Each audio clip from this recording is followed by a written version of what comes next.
The Washington Wizards have seen better days. This recent season, they were arguably one of the biggest circuses in the entire history of the league. It was absolutely unwatchable basketball for the vast majority of the games, and it even had prominent figures in the NBA community talking about how big of a joke the Wizards as a team were. So how did it get here, and who's responsible for this? Well, the answer is a little bit complicated, but to put it simply for now, there is one player who's received the lion's share of the blame over this whole last year, Jordan Poole. But is it really all his fault, or is there more at play here?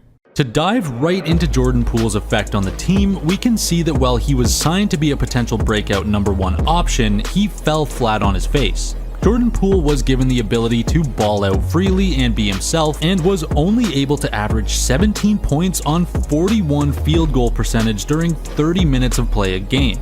Not only were his stats terrible, but he just looked like he was drunk on the court or something half the time, making terrible decisions, jacking up threes that he has no business shooting, playing hero ball for no reason, the list goes on. The signing of Jordan Poole has been a complete tragedy for all sides involved, including Jordan Poole himself, who has seen his personal stock fall from potential all-star breakout to biggest bona fide scrub in the league. This is super unfortunate for Poole and probably never should have happened. It's not Poole's fault he got the offer to be a core piece of a team and accepted it. Poole was actually looking to be really solid by the end of his Golden State tenure, and most people who followed the NBA figured that he had big potential to be a star in the making.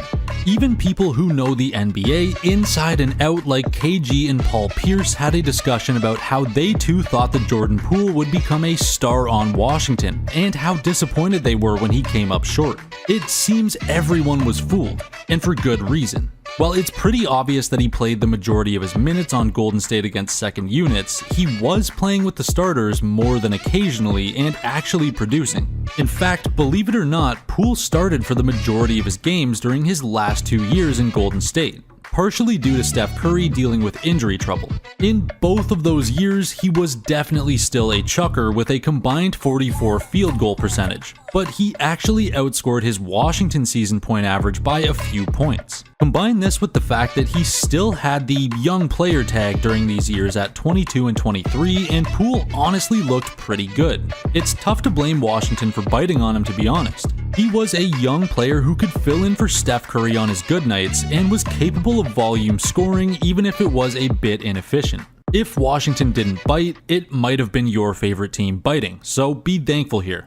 Moving on though, after Poole arrived on the Wizards last year to start his big starting gig, it didn't take long for people to notice something was off. Despite averaging 20 points per game while coming off the bench for a lot of games in his last season with the Warriors, Poole could barely put up double digits some nights on Washington. The increased opportunity came with increased pressure, and this is not something Poole has adapted to well. As a major part of Washington's new lackluster lineup, he was now a focal point of opposing defenses. Ironically, despite having more freedom than ever for his role on the team, he could no longer freely roam around in the shadows of Steph, Clay, and even Draymond with his big mouth. Things are a lot harder now that every defender was focused on trying to shut him down. Poole seemed to get a little better by the end of the season, but to be honest, he didn't get that much better. He was leading the circus the entire way through the season with no breaks. Combine this with his co-star Kyle Kuzma not exactly being known for playing the most intelligent basketball either, and you get a historically awful team to watch. There were many nights where it honestly looked like a well-coached college basketball team could give the Wizards a run for their money. In hindsight, it seems that Poole may have just benefited from his role on Golden State, as well as had an easier time scoring due to the gravity of the established names he played with. Everyone is onto this now, so it's looking like both Poole and the Wizards are taking the L here. This is especially terrible for the Washington Wizards, who have found little success for years, if not decades. The Washington Wizards spent the entire 2022-23 season trying to become more competitive, while every other team in their similar situation were actively competing in a tank-off for a chance to get Victor Wembanyama or the lesser consolation prize of any of the other lottery picks in the draft. who by all accounts had very high ceilings for potential in their own right. But nope, not for the Washington Wizards, only for the franchise to end up with the exact same record as the previous season. Bad, but ultimately good enough to put them outside of Wemby contention. So to make up for that disappointment, they tripled down on this year's draft by making sure they had 3 first-round picks. But in true Wizards culture fashion, they did this on a draft year that by most people is considered to be one of the worst drafts in recent memory. The move to stack up on picks for this draft does make it clear that they are looking to rebuild, sending their only player that seemed to actually want to win games, Denny Audia, to the Blazers for the walking game time decision, Malcolm Brogdon, as well as the 14th pick in this year's draft, who turned out to be Bub Carrington, a 6'4" guard who seems like a slightly toned down Tyrese Maxey. And this could be who the Wizards look to become their starting point guard and replace Jordan Poole, if they decide to trade him, or finding a way to move Jordan Poole to the bench if they decide to keep him. They also added a shooter in Keyshawn George, and when you pair both of these players up with their second overall selection, Alex Sarr, that's a pretty decent core,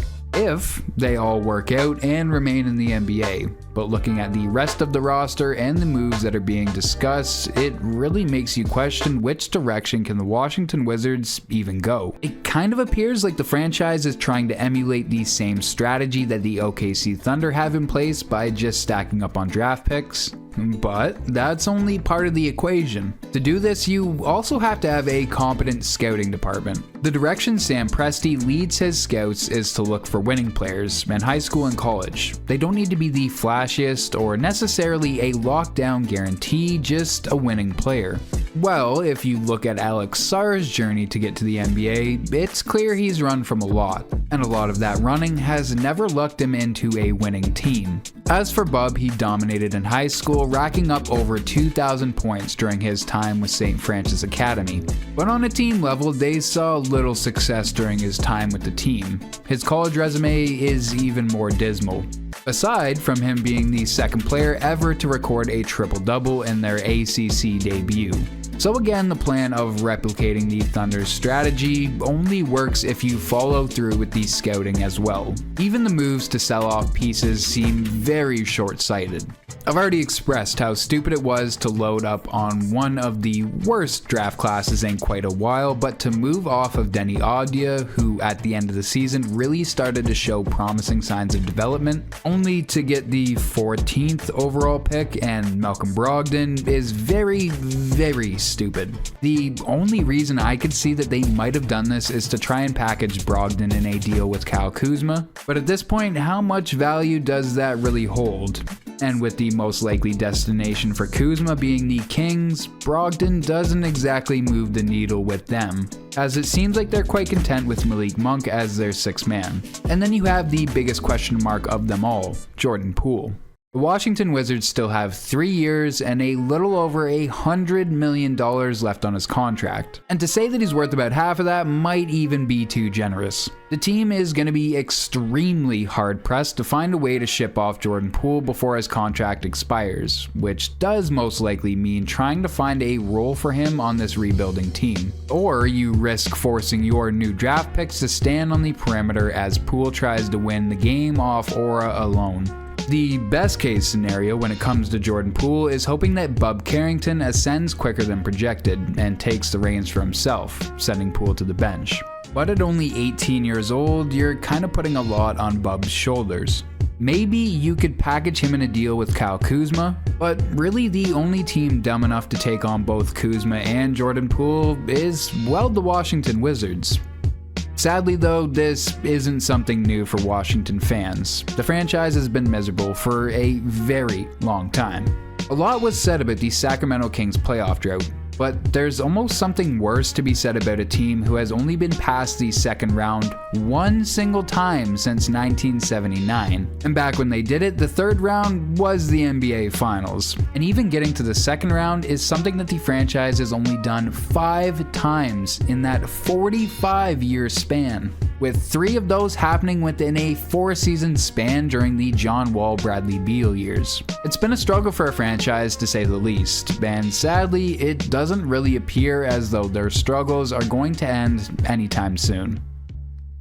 If you made it this far, give the video a like. We're down there, you might as well just subscribe and let us know in the comments what you think about Jordan Poole and this era of the Washington Wizards franchise. And as for that, we'll see you next week for the next video.